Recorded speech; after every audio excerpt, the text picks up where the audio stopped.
Welcome to Medicine Redefined. I'm Dr. Altamash Raja. And I'm Dr. Darsh Shah. Let's put the health back in healthcare. If you're a high performer who wants a clear plan for longevity, performance, and staying active with fewer setbacks, I'm now seeing patients through my telemedicine practice, Refining Health and Performance. I'm opening a limited number of founding member spots at refininghealthrx.com. All right, let's jump in.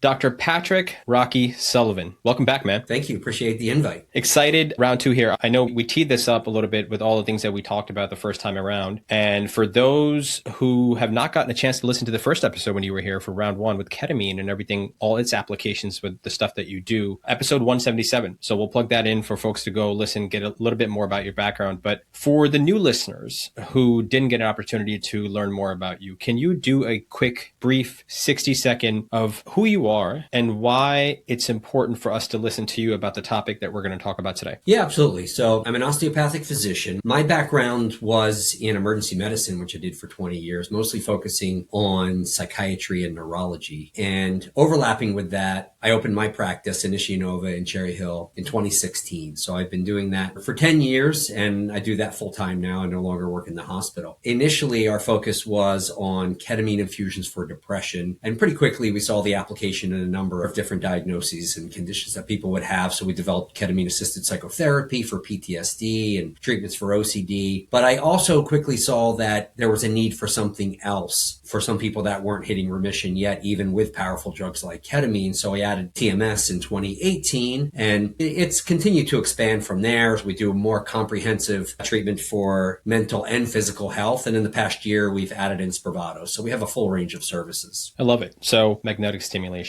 Can you give a brief primer for the listener who's never heard of that? I think maybe those interested in brain health and neurology, this might be something that they're somewhat familiar with, but I think relatively speaking, this is novel, right? And there are a lot of questions on whether this is applicable in clinical medicine today for a variety of different things and how applicable it is. We'll get into that. But mechanistically speaking, what's actually happening at the level of the brain when people are exploring TMS or applying TMS? Yeah, great question. You know what the interesting thing is that it was actually FDA approved all the way back in 2008. So it's been around a long time. Almost 20 years. It took a while before it was catching on. And I think most people can find a TMS provider near them. But it's still surprising how many people don't know it, whether it's physicians or patients. They're not really familiar what it is or that it's an option out there. So I think it filled a void in creating a non-medication option for treatment-resistant depression. And it's grown from there to a couple other indications, but we're still mostly using it for depression. So TMS stands for transcranial magnetic stimulation. You can see my machine right behind me. So it's using targeted magnetic waves to stimulate circuits in the brain. Particularly, we use the prefrontal cortex where we stimulate for depression, some other areas of the brain for different conditions. But in some of those circuits that are underactive when somebody has depressions, or it's not communicating with other brain networks as well. So we're trying to strengthen those connections over time. Now, did you say prefrontal cortex? Is it exclusive to the prefrontal cortex? Depending on what we're treating. So no, I still think that TMS is in its infancy with how much we know. I think there's going to be tremendous applications for different conditions and stimulating different areas of the brain in different frequencies, whether it's an inhibitory frequency or a stimulatory frequency. The main application, the FDA approval, is for depression or anxious depression. So we're targeting the dorsolateral prefrontal cortex. It's more like this area here. There's dorsomedial prefrontal cortex in the midline for OCD. There's the motor cortex for pain. There was a more recent DA clearance for peripheral magnetic stimulation, where instead of putting the coil on your scalp, you can put it on the body to help disrupt some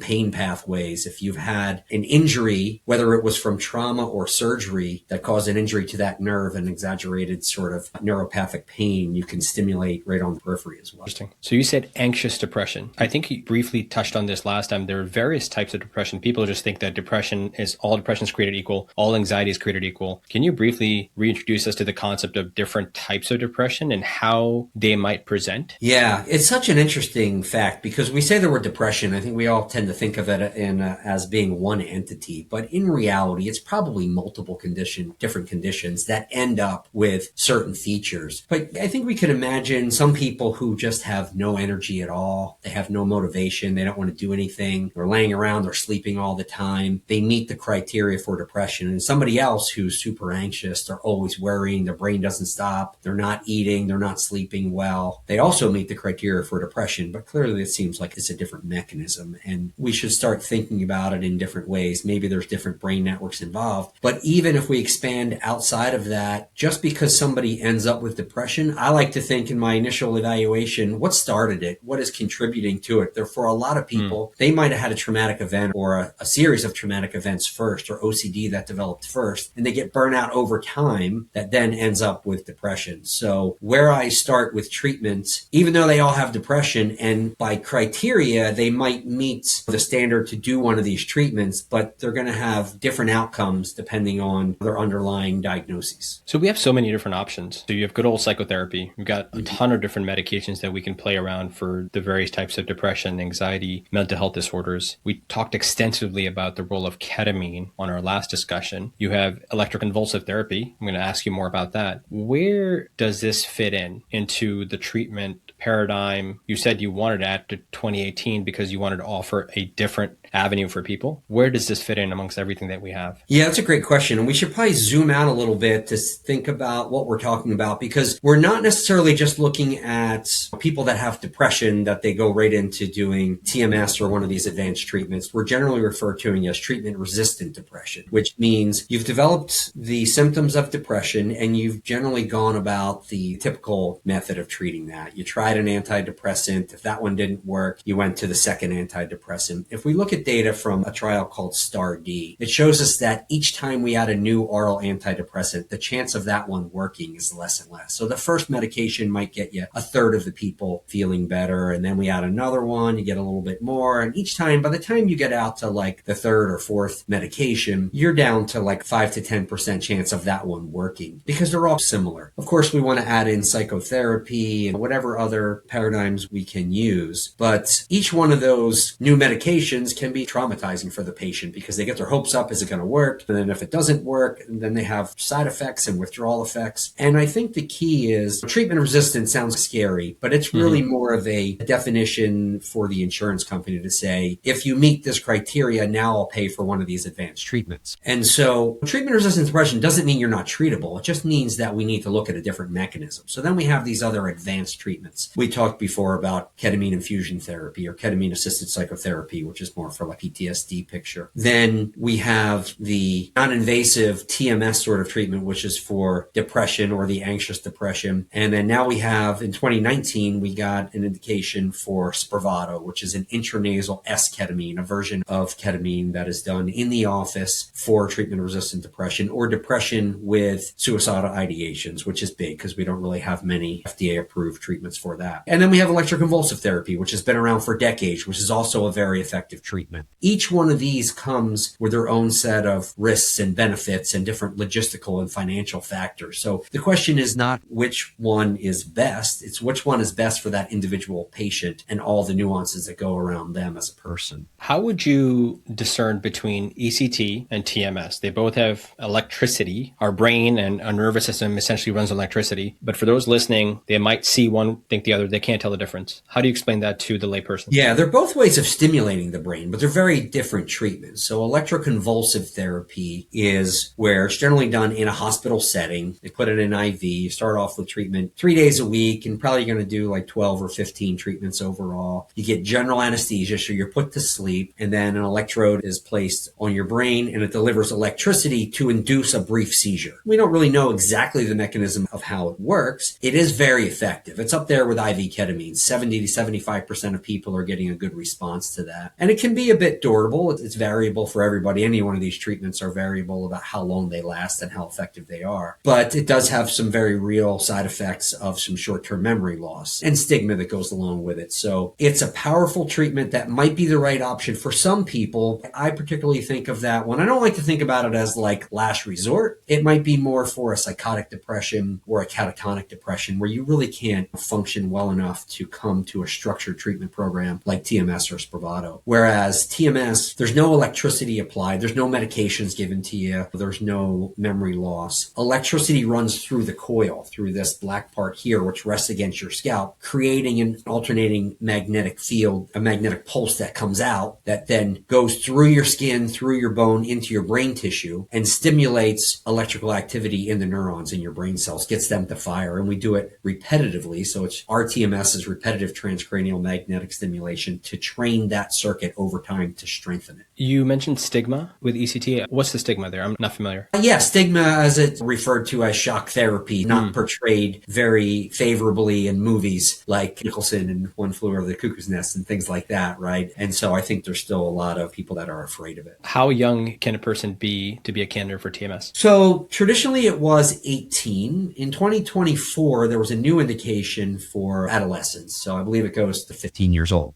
Okay. Other than depression, are there any other indications where we have studies to support its efficacy? There's a lot of studies going on, but the FDA approval, meaning that insurance coverage is available, is for treatment-resistant depression or anxious depression. And then that clearance for peripheral magnetic stimulation, although that one's probably still going to be done as a cash pay and not covered by insurance. There is a decent amount of evidence for neuropathic pain. So some of these conditions like RSD or complex regional pain syndrome, some fibromyalgia and migraine headaches, things like that. We stimulate a different area on the motor cortex. And then there's exciting research in not only other mental health conditions, but addiction, neuromuscular diseases and things. These are not mainstream yet, but there is some excitement around them. Yeah, I certainly want to get into that from the pain perspective and see where you and I can collaborate. So I'm going to table that. We'll come back to that a little bit later. Let's just stay on what the main indication is. We talked a little bit about the ideal patient, right? So this is quote unquote treatment-resistant depression. I know it's a bit of a loaded word. So somebody like me, other clinicians will say, hey, look, you failed the standard pathway. You might be somebody would benefit from this. When they come to you, walk us a little bit, just like you did last time, through your intake process. How are you integrating the conversation about other lifestyle factors, sleep, alcohol, because these are particularly substance use is going to be tools people are going to reach for to manage their depression. That's really popular. Is that a contraindication? Are you using TMS to help people avoid doing that? Walk us through that. Yeah, great question. I think it's such a nuanced answer there, but it's really important in the field as well as for patients when they're considering any of these options. I want to make sure that they know how to ask some questions about a provider that they're going to see and try to find out, is this the right place for me to get treatment? And is this the right treatment for me? The way I do it is I start out with a very thorough intake form where they tell me all aspects of their physical health, their medical conditions, their psychiatric conditions, substance abuse, lifestyle factors, diet, exercise, sleep, nutrition, all the medications they take, what they've tried before, what worked, what didn't work, supplements, everything, how much exercise, what are your main symptoms, what have you been diagnosed with? And then we'll meet and we'll tease through that and I'll help them clarify maybe what some of to make sure we have an accurate diagnosis. And then we'll say, based on that, from a medical perspective, here are your options. And it might be if there's a lot of depression, anxiety, PTSD, pain, we'll go through the pros and cons of each one of those treatments that we mentioned. And I can then say, based on these diagnoses you have, this treatment might be better for you. This one might be not as good. But then the next thing is, what are the logistical and financial considerations for that patient? If you're doing something like ketamine infusions or Spravato, you need to have a ride home. You can't drive until the next day. And depending on how far away they live and travel, that might be an issue for them. If they were looking at TMS, then we have to look at the schedule. And IV ketamine is an off-label TMS protocol, like an accelerated protocol, is going to be, people might choose them if it works best for them and they can afford that. If they need an insurance-based option, then sometimes it's not what's the best option for them, it's what's actually available. What can we really do and deliver from a practical perspective? So then we might look at Spravato or TMS and say, here's the pros and cons, the risk and benefit of each one. For traditional TMS treatment, the schedule is that you go to the office every day, 5 days a week for about 6 weeks. So somebody might say, I have 4 kids, I have my own business, there's no way I can come do that schedule. Let's look at one of the other options. Or they might, if they're not working and they're able to do that, it might be great for them. Or they might want an accelerated protocol where the treatment is done in just a few days, but multiple treatments a day. I love it. So I want to dive a little bit more into these protocols. Is how would the person referring to the clinician, and I know very little about this. So what would be the point to even start to learn about this? So this idea of the accelerated protocol seems much more appealing. I think it's a matter of 5 days, you said, right? As opposed to the extended normal protocol, it's several weeks. There's a couple different ways to do it. Let's talk about it then. Maybe where did we start the standard protocol, and when and why did we decide we needed an accelerated protocol? Yeah, the original approved protocol, like we said, was even in the older stimulation frequencies. If we go back to when it was first approved, was more like a 40-minute treatment each time. So every day, 5 days a week for 6 weeks. Usually the insurance approves. People usually do 36 treatments in total. Why do we do 36? Because that's what the insurance pays for. So that's what people are doing. Is that the optimal number for each patient? Probably not. There was some good studies showing that if you took all those people and put them through that protocol, maybe you got 50% of people that had a response. If you then took the non-responders and ran them through another 36, you got another 15% of people that responded. And if you took the non-responders and you did it again, you could pick up another 15%. So unlike some of these other treatments, something like ketamine, more is not necessarily better. TMS, more pulses tends to be better. But if we're only following a traditional protocol, we're limited at what we can do for what's going to be covered. In addition, some of the researchers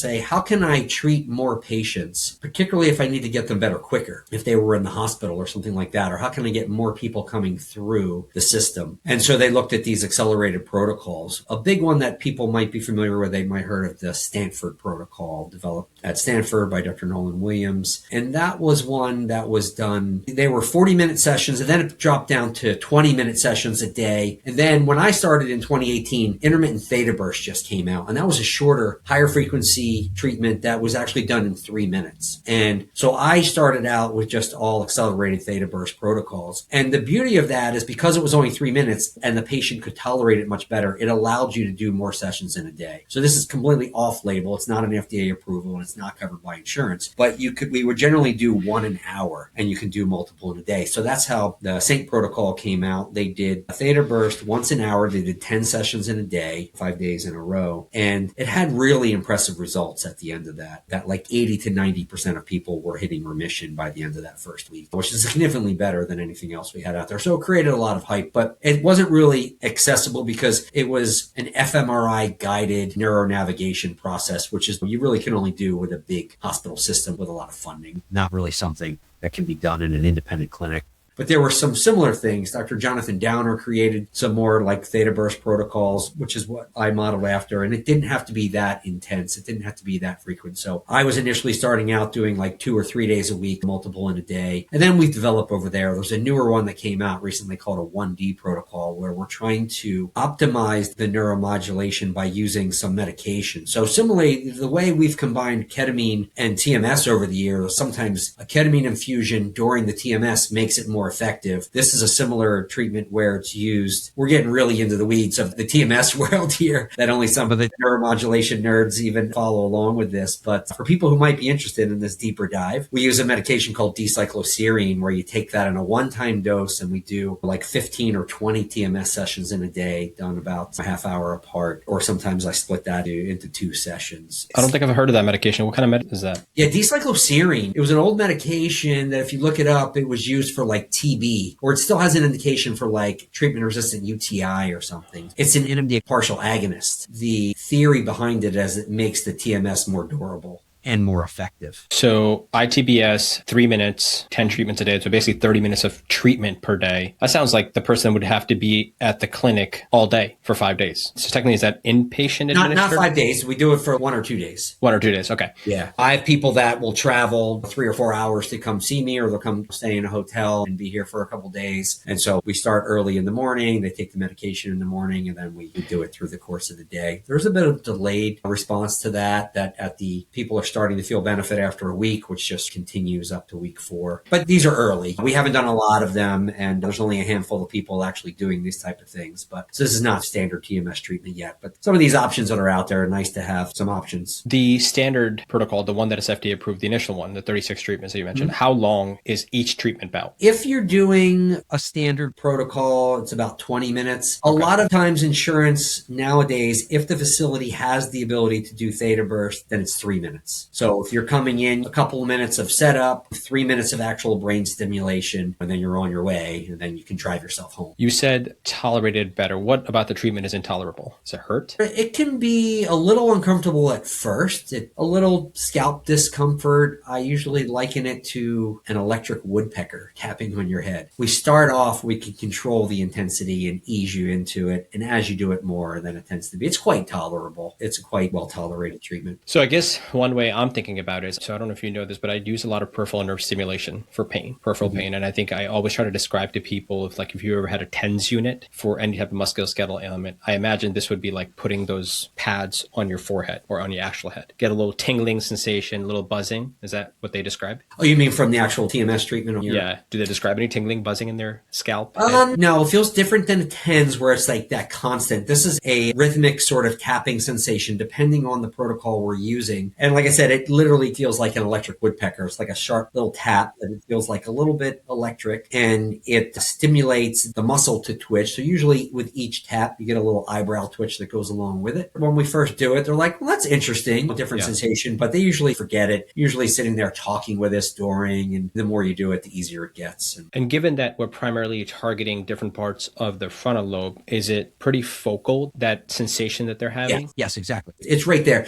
With the exception of, you might have heard of a deep TMS, which is done by a company called Brainsway. That's an actual, instead of just a coil that sits against, that's like an actual helmet that fits over the head. And that's a broader, deeper sort of stimulation. So it hits like a wider area of the brain at once. That gives a little bit more of a jolt. When would you consider deep TMS for a patient? I think it's really just preference of the provider. I think there's different types of machines. There's a lot of different ones coming out now that try to do like some personalization, some EEG guided, try to hone in on the specific frequency that people talk about, like personalized. These are all still early. I don't find huge differences in them. I think the key to personalizing is make sure this is the right treatment for you if you're going to do TMS, and that where you go, somebody pays close attention to the initial, what we call brain mapping. They're doing some measurements and determining what is your motor threshold, is the coil being placed in the correct location, and if there's some user error, you have a person physically put it on you each time and to make sure that's in the right spot. But for personalization, I'll come back to your earlier question when you said, let's choose the right person based on their other lifestyle. And I didn't fully answer that question. It does make a difference. Sometimes it's better to fix those things first. I don't like to just look at, hey, what's the next medication or next treatment we can add? If we have some time, particularly if somebody's like, I've had this problem for 10 or 20 years, instead of spending money and time to go into one of these treatments, maybe we need to slow down and do a deeper dive. Do we have your diagnosis correct? What else can we find? A lot of times I'm finding doing some genomic testing, looking for some DNA mutations that maybe you don't transport B12 into your brain well enough, like we see with some of our autistic patients or older patients with dementia, vitamin D receptor malfunctions. And then we look at some comprehensive lab work. I need to know your omega-3 level, your vitamin D level, your inflammatory markers, your overall health. Are these in the optimal range that you can even make quality neurotransmitters? Maybe we can look at some targeted supplements and lifestyle changes first. If you're still heavily drinking alcohol, it all falls into the pattern of a lot of stress and then some trauma, and then I can't sleep and I'm anxious all the time. So then I'm using some marijuana or some alcohol to fall asleep, and then I'm tired during the day because it took away my REM sleep, and now I'm drinking caffeine all day, and now I need some stimulants to keep me awake because I can't think. I'm on my phone all the time. These different things develop. There's no one single pill or treatment that's going to fix that. We have to change the whole picture. And if you're really depressed, it's hard to make those lifestyle changes initially. So I'll look at one of these treatments as the catalyst, whether it's ketamine, Spravato, or TMS. Let me get you feeling better first. But then we have to look at, can we take away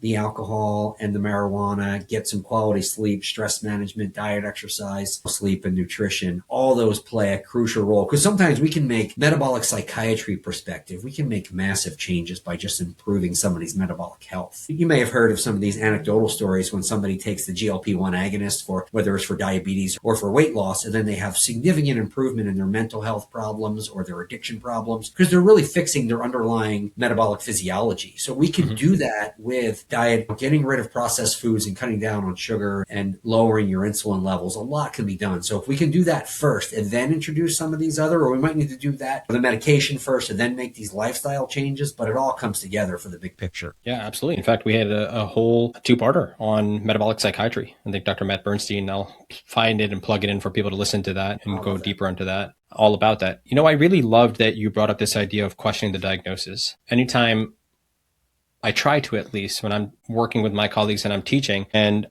if somebody comes back after we've done an intervention, and usually for me, that's an injection of some sort for some type of pain ailment, and they come back and they didn't get better, I try to tell them, hey, we have to ask a couple of questions. Question number one is, did we get the medication in the right spot? So for instance, if that was, we're trying to inject a shoulder and trying to get to rotator cuff tendon sheath versus the bursa, did we do it precisely what we wanted? And with ultrasound guidance, we can confirm that. Okay, good. We check that box off. Question number two is, was the diagnosis correct? And that's a really important one. I think that because it's so hard for us in medicine to have humility and to say, hey, I'm wrong, right? Because that's the unsettling one, to say, look, my diagnosis was incorrect. We're so quick to just say, oh, they didn't respond. They failed that part. Let's move on to the next step, which is more advanced procedure. Maybe it's PRP, maybe it's surgical intervention. And they just go down this pathway. And at no point somebody wants to just stop and say, hold on. Am I wrong? Am I wrong with the whole thing? Are we going down the wrong pathway? And I love that you bring this up with depression, because there's so many medical issues, right? You could have hypothyroidism, hyperthyroidism, B12 you brought up.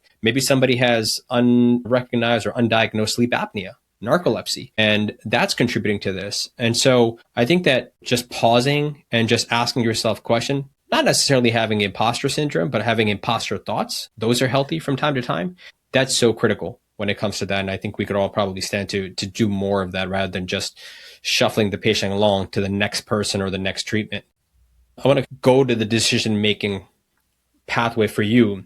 So we spent a lot of time talking about ketamine and its role, ketamine-assisted psychotherapy as well. Now we got TMS first. Of course, we have the medication, the psychotherapy. Again, you are looking at the person, the whole picture. You've emphasized that multiple times. But if we could maybe just zoom in into these two treatments, because they are somewhat novel, and that is your niche expertise, if I could. And especially given that Spravato is now insurance covered, you highlighted that. Now you're doing that routinely. What's your decision tree look like when somebody comes to? Who's the profile that you're say, I think you would benefit from ketamine versus you would benefit from TMS? Yeah, that's great. There's a lot of different things that lead me towards. I think of TMS more for a nice, clean case. They only have depression or depression with some anxiety, and they want insurance-based non-medication option. That's the perfect patient for that. They don't have any addiction issues, and there's no trauma in the background. If I look a little further and there's multiple traumatic issues with or without a formal diagnosis of PTSD, or if we have a diagnosis of PTSD, I might try to expand on that and say, do you have certain things that bother you? Or there are certain thoughts that come up a lot in your depression that you ruminate on, that you feel like unresolved? That heavily sways me. If the answer is yes, I heavily lean towards ketamine and ketamine-assisted psychotherapy on that. Addiction issues, particularly with alcohol, I'll lean more towards ketamine because it can really help us with that as well. If OCD was the primary driver, now there is an FDA indication for TMS for OCD as well. In my opinion, it doesn't work all that great. The response isn't as strong, but it could be a nice option. But I've developed a technique of using low-dose ketamine and working with somebody to understand their OCD, to be able to change how they respond to the thoughts and the urges that they have to do some compulsions. So I think that's the most effective treatment for that. And then again, we go through the logistical and financial options of each one. But from a medical perspective, I think it depends on what the underlying etiologies are. Given that Spravato is now covered by insurance, does that change your calculus when it comes to ketamine, how you used to use it historically? It does. And I mean, the biggest thing I think about Spravato is an access point. It really increases access to this type of treatment for a lot of people, meaning they can get it in if they meet the definition of treatment-resistant depression. They don't have bipolar disorder. They have MDD with or without SI, and they've tried their oral antidepressants and they want an insurance-based option. Then it really brings people in and has some similar qualities. Ketamine can be more powerful, and we can fine-tune it to the individual. And I can use it for some of these off-label conditions. It works great for migraine headaches and addiction if you use it in a certain way, and OCD, things that you can't really use Spravato for outside of that. And I can fine-tune the doses. So Spravato, it's such a great option for a number of reasons, but it only comes in 2 doses. So I can't really fine-tune unit. We do offer something called Spravato assisted psychotherapy, where if you get a little bit of dissociation from the Spravato treatment, and our trauma therapist works with you to work on some of those. So it's not specifically indicated for PTSD, but it really can be helpful for some of those patients if you utilize it the right way. Whereas IV ketamine, I can fine tune the dose exactly what I want, the duration as long as I want. So it just gives me a little bit more control over the situation. When do you still send for ECT? Yeah, I think ECT is one of those ones where if I'm evaluating that person initially and I don't find that they're really stable enough for the outpatient treatment, that if their suicidal ideation is so strong along with their depression that they need to be hospitalized and they're not really safe for outpatient treatment, then initiating that while they're in the hospital is a great option. And a good segue on that is we don't always have to look at each one of these in isolation. They can be complementary and they can be done in combination, or they can be done sequentially. So maybe somebody needs ECT at first and then they stabilize and they improve, and then they can look for one of these other ones down the line. Same thing with Spravato or IV ketamine. It doesn't have to be one or the other. We've had patients that started out with, if they had a lot of severe PTSD, severe SI, right? And I really wanted to get them better as soon as possible. Or the other thing is that you might have a delay before you could start Spravato because you have to take 2 antidepressants. What if they've only had 1 so far? When they come for the evaluation, and I think they could be a good candidate for Spravato, they otherwise meet the criteria, but I prescribe them a new oral antidepressant. We have to be on it for 8 weeks to see if it works or not. And we could prescribe that to see if they get enough benefit. We could start IV ketamine in the meantime to focus on their PTSD or get their suicidal ideations under control if they have the money to pay that, but they didn't want to stay on that or didn't need to stay on that for maintenance. We could then maybe switch over to Spravato, or vice versa. They want to start with Spravato initially. I've had patients that did Spravato first and they said it just wasn't effective for me. I didn't feel much from it. And then they came to me and we added in IV ketamine at the right dose. They just needed a higher dose. And then we can keep looking at. We talked in the beginning about why I decided to bring TMS in. I had a young guy that was doing IV ketamine, had severe depression, severe SI, was always in the hospital. He did pretty well with ketamine. He got about a 50% response, right? So after about a year, he was in my office. He was crying and he said, I'm no longer suicidal. I'm no longer in the hospital all the time,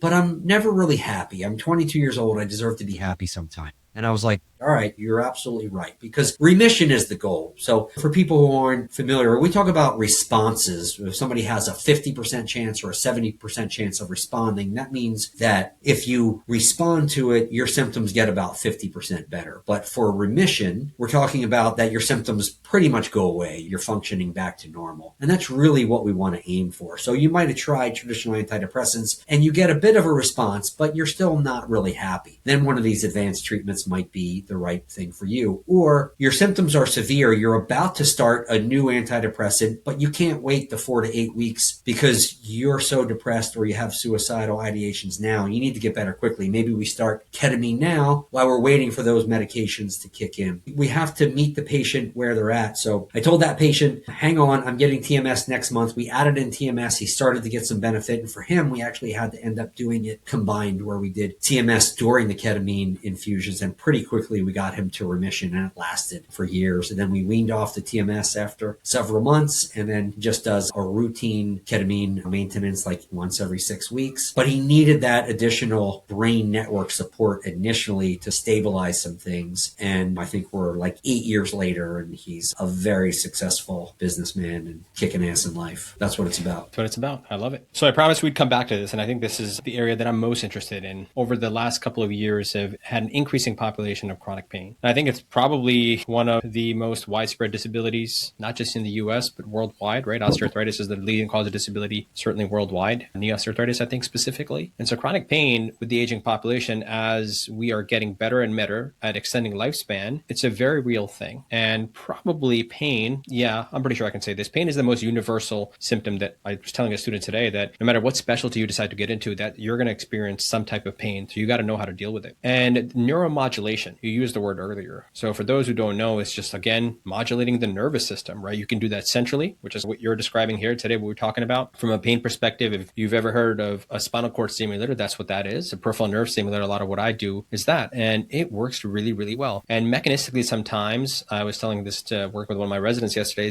peripheral nerve stimulator, they're not supposed to have any central mediation. It doesn't work that way. But guess what? We see people proximally have pain that's improved. We people who have a central mediated pain like CRPS, it gets better. And so there are a lot of things that we just don't understand. And you touched on this. You hinted at how you're even having some success with neuropathic pain, some fibromyalgia, which is more of a central mediated pain. Talk a little bit about that, right? So you said the dorsal lateral prefrontal cortex and the medial prefrontal cortex. How do you bias the protocol towards a little bit more of that? Does it really even matter that you have to, is it that precise that you have to bias it? And anything else that you've noted in your experience? Yeah, it does matter. It depends on what we're treating. I love everything you said there. There's such an overlap between pain and mood. A lot of them are sharing the same brain circuitry as well, if there's some dysfunction in there. And plus, if somebody has chronic pain, they're more likely to develop depression. It's kind of hard, if you're in pain all the time, it's kind of hard not to become depressed over time or to have anxiety or develop sort of a PTSD. If you have chronic migraine, can I go to that wedding? Can I make dinner plans? Because I don't know if I'm going to have to cancel again because I get 9 migraines a month that are debilitating and I can't do that. So you develop a sort of level of trauma, and same with CRPS and all those type of things. So there's such an overlap. We generally think of neuromodulation with TMS as treating this neuropathic pain. Similar with ketamine, high doses of ketamine can treat some of these pain conditions like migraine, trigeminal neuralgia, CRPS type of thing. Neither one of them should really benefit some of the nociceptive, we might refer to them, types of pain, your chronic back pain, neck pain, arthritis. But like you mentioned, I did have some patients where we were doing some ketamine infusions for depression, and they're like, yeah, I have this chronic low back pain, and it gets a lot better after my infusions. I'm like, well,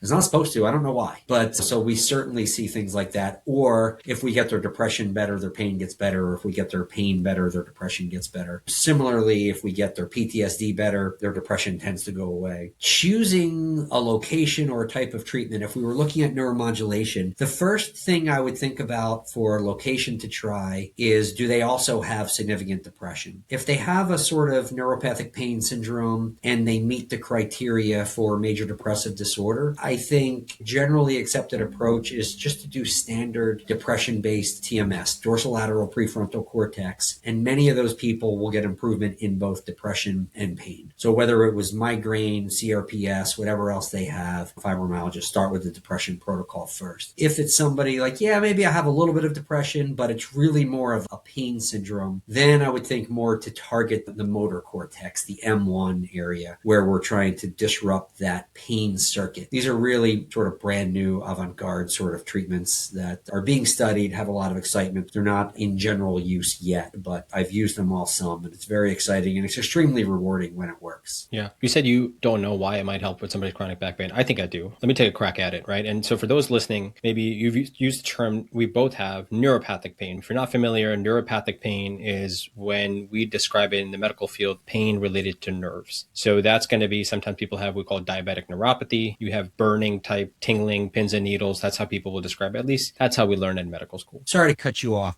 But except, an acute musculoskeletal injury, not going to help. If they start to develop some central sensitization over time, that's where I'm going to see both EMS start to help. Understood. So I think then we're probably getting at the same thing. But this is the new term that I kind of want to introduce to the listener. I'm not sure if I've talked about this before, but historically we would characterize, again, 2 buckets. Neuropathic, you know this, and so this is more for the listener, Rocky. Nociceptive pain is classic, I bruised my knee, I stubbed my toe. So it's more straightforward. It's a peripheral issue. This new concept of nociplastic, or a better term, I think neuroplastic pain is what you're getting at, where when you've been in pain, even though it's that stubbed toe, but if you were just walking on, I don't know, maybe a nail is in your foot and you're just walking, over time, your brain and your nervous system are going to change. Your physiology is going to change. And so that's why I think neuroplastic is better, because it's actually central level, which is what you're talking about. And so that makes sense to me. In fact, most people in chronic pain, I think it's more neuroplastic pain. Why do we know this? And again, for somebody who's had chronic back pain and doesn't have the nerve related stuff, maybe gabapentin shouldn't work, or their shoulder pain, gabapentin shouldn't work, but it does. And the other way around, like NSAIDs, ibuprofen and stuff seem to work for something that should only be neuropathic in nature. And, I have this phrase that I really love. I should probably coin it, is I tell people bodies don't read textbooks. They really don't. And so I love that you're doing this. I got to figure out, and you're going to have to teach me how I can refer more patients over to you, because I certainly have patients who have depression and chronic pain. Like you said, is when you are miserable all the time, it's also isolating, right? I talked about this recently with Dr. Mercer McCarthy, where when you have a disability like a brain injury and you have this subsequent weakness, or you're in a wheelchair because you had a spinal cord injury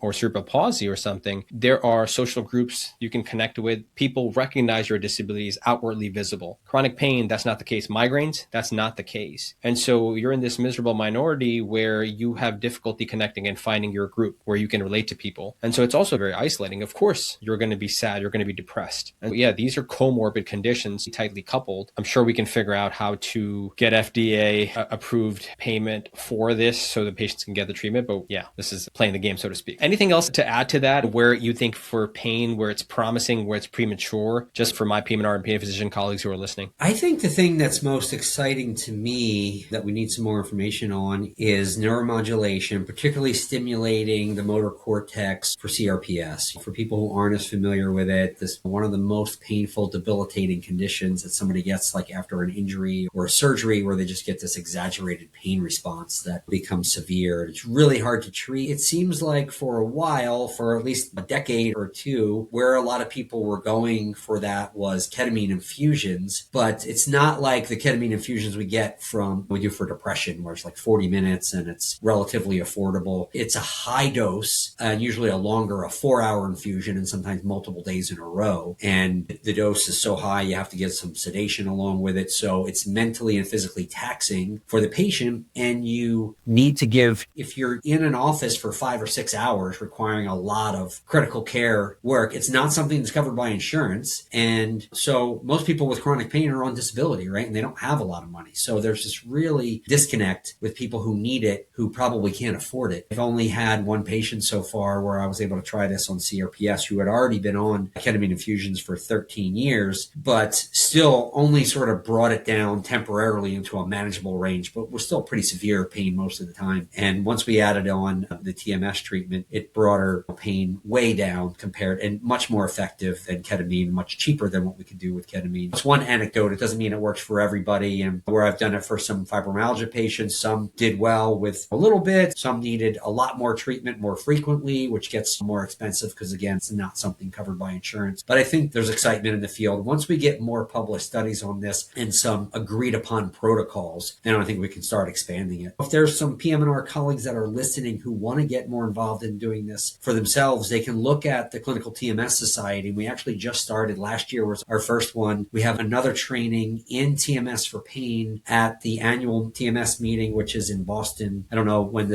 we probably won't be out in time with this podcast, but it's in June. But there'll be another one after that where you can go and do a training and using neuromodulation for pain if somebody wants to get more involved. We'll link that in. So 8 years in, since you've been using TMS clinically, what have you changed your mind about regarding TMS? Yeah, I would say initially when I started, it was just like, hey, this is another tool, another treatment that can be used. Again, I like to slow down with it and think, what is the actual diagnosis, and is it the right one for this patient, and what is the best way to use it? It's not about just adding in another treatment or another medication. It's finding out what is best for each patient between all the different treatments and giving them some accurate information about the likelihood of responding. Awesome. I want to make sure that we do a little bit of field critique, because I think anytime something novel comes, it's exciting. We all love the next thing. The problem with that is sometimes, especially in this patient population who is suffering, who is vulnerable, they can be oversold, right? And it can be a treatment that can also be overused for this vulnerable population. So two-part question. What do you think clinics and manufacturers for TMS are overselling regarding what we actually know? I know we explored a lot of things where we don't have FDA approval, but the science makes sense and maybe you can try off-label. And the second part would be, if patients are exploring this idea and they call a TMS clinic, what should they be asking to protect themselves to make sure that they're actually good candidates and they're not being oversold? Yeah, it's a great question. I think as far as the overselling, I have seen on certain clinics, whether for TMS or Spravato, that they might say on their website that their success rates are like 80 or 90% for people. In my experience, clinically, I don't think that's where we're at, that we're getting. If we had any single treatment that worked 90% of the time, we wouldn't need the other treatments. And that applies to anything. And so I think if you were hearing something like that, 80 to 90% of people are improving, particularly if that's the only treatment they do, that should maybe be a red flag. For somebody who's looking for a provider, then I think it's fair to ask, how long have you been doing this? Who in the office does the actual brain mapping and determining the motor threshold? Who does the treatment day to day? How long have they been working with you? How long have they been doing this? What do you do if I'm not tolerating her well, or if I have a dip in my mood or anxiety, or if it doesn't work? What's your approach to that? And I think that would be some telling. Hopefully you have the opportunity to ask somebody those questions before, just because one concern I have is if you're just speaking to a representative that just confirms you have diagnosis and looks at your insurance and says, yep, you qualify, you can do TMS, right? Without really doing a thorough evaluation of you and explaining, can they properly explain all the other treatments and the pros and cons of each? Even if they don't do them all, they should be able to tell you why TMS is the best option for you. I love that. Another thing that I always like to remind the residents that I work with is just because you can do something doesn't mean we should do something, right? And so, yeah, you might qualify, but you might be a horrible candidate for a variety of reasons, all the things that you so eloquently mentioned earlier on. All right, Rocky, let's land this plane, man. I think that this is good. I know we got a little nerdy for a little bit, but I think that just gets complicated, right? And its physiology is complex, its treatment is complicated, and I think that it's exciting, both from a Spravato perspective, but also this. I guess my last question for you would be, with these advanced treatments for depression, OCD, addiction, where do you think this field is going to be in the next 5 years? Like, what are you most excited about? I mean, a lot has been done over the last 10 years where you've gotten a specific ketamine treatment approved, FDA approved from an insurance perspective, TMS as well. What are you most excited about over the next 5 years as you look at this stuff? Yeah, great question. I'm most excited about ways to personalize this. We've talked about getting a thorough evaluation, right? Using clinical judgment to help a patient decide which one's best for me. But then I want more tools in there to help us decide also. So one of the things I mentioned doing genomic testing, we do this through a company called IntelliXDNA, where we do a cheek swab and it looks for certain gene mutations. And then, but the key to this one is it helps you, it has a clinical tool to say, what are the potential interventions that could help you? Maybe you need much higher levels of B12, or you need something to help decrease inflammation, but there are some things in there that will say you're a better candidate for TMS or ketamine that can help us lead us there. And then particularly when I pair into some advanced diagnostics, either from a psychiatry, or if I'm looking at brain injury patients or the addiction stuff, I look at their lab work, more data sets that I can get together that leads me to say, you have a better chance of responding to this particular treatment instead of the old trial and error methods. I think that's what's going to be most exciting going forward. So are they looking at single SNPs to see which treatments people will, is that covered by insurance or? It is not. Yeah, of course. One of these brand new treatments that I'm excited about, and we're really incorporating that more for people. Yeah. But again, one of those things we're looking at, it's an investment in your overall health to say, I've been dealing with this problem for 10 years. I don't want to keep doing trial and error method to figure out, like, help me targeted. Just like if you're going to take supplements, you shouldn't be taking, I don't think anybody should be taking a supplement because somebody on YouTube told you it's good for that particular indication. You should take it because you have a genetic SNP or an actual lab value that says you're low in that, and we're targeting a specific dose and a specific way of taking it. Absolutely. What does it run? Intellix, you said, right? IntelliXDNA? IntelliXDNA. Yeah. Ballpark. What's it run for? A mental health one. There's different ones. There's medical, there's neurocognitive, there's neurodevelopmental for our autistic patients. We most often are doing the mental wellness one, which is $1,300, which is the full evaluation. Plus, that just gives you the raw data. Then we spend a lot of time analyzing the results and creating an action plan and then pairing. That might tell me you have a problem with having an adequate level of zinc. Then I know I got to go check zinc and copper levels and some other things. I do some targeted lab work. And then I put that all together with your symptoms to say, let's fix these things first. And then we can look at one of these advanced treatments to give a higher chance of it working for you. So it's not something somebody could go online and order. They have to go to a practitioner and go through you. So I love that because it's not just about the data. It's about the interpretation of the data as well. Love it. Amazing. Rocky, what's the best way? Like, you're doing such cool things, man. I'm so excited to keep talking to you about this stuff and also send you some amazing patients. I'm thinking of one, especially where I need your help. So we'll do that. How can people connect with you? You've got a couple of clinics, a couple of partners that you work with. Tell the people where to find you. Absolutely. The easiest way is just go on our website, My Initianova. Just go on Google, type in Initianova Cherry Hill. You'll find me me here. We have a practice in Wilmington, Delaware. My partner, Dr. John Doherty, works there. He's a sports psychiatrist. We handle more of our athletes and a lot of ketamine-assisted psychotherapy, and we're doing Spravato there. For the TMS and the pain treatments, we're more done in my Cherry Hill location. Whether you're looking for a specific treatment with us or you just want to sit down and have an evaluation with somebody, even if you go somewhere else, which we do for some people to say, I can help you understand what might be the best option for you, which is hard to get for some other places to find that type of unbiased answer. I love it. Rocky, thank you so much, man. Thank you. This was great. Thanks for listening to another episode of Medicine Redefined. If you enjoyed this episode, please be sure to check out some of the additional resources in the show notes. Please also check out our social media platforms where you can find more content like this. You can follow us on Instagram, Twitter, and TikTok at MedRedefined.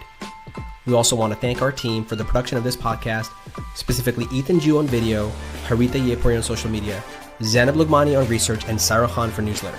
Oh, and if you want to get similar bite-sized information delivered to your inbox every Sunday, please be sure to sign up for our newsletter. Also, if you enjoyed the show, please be sure to subscribe, review, and share with anyone who you think will gain value from this as well. Now, time for the ever so important disclaimers. This podcast is intended for general public use and is for educational purposes only. It does not constitute the practice of medicine, nor should be construed as medical advice. No physician-patient relationship is formed, and anything discussed in this podcast does not represent the views of our employers. We recommend that you seek the guidance of your personal physician regarding any specific health-related issues.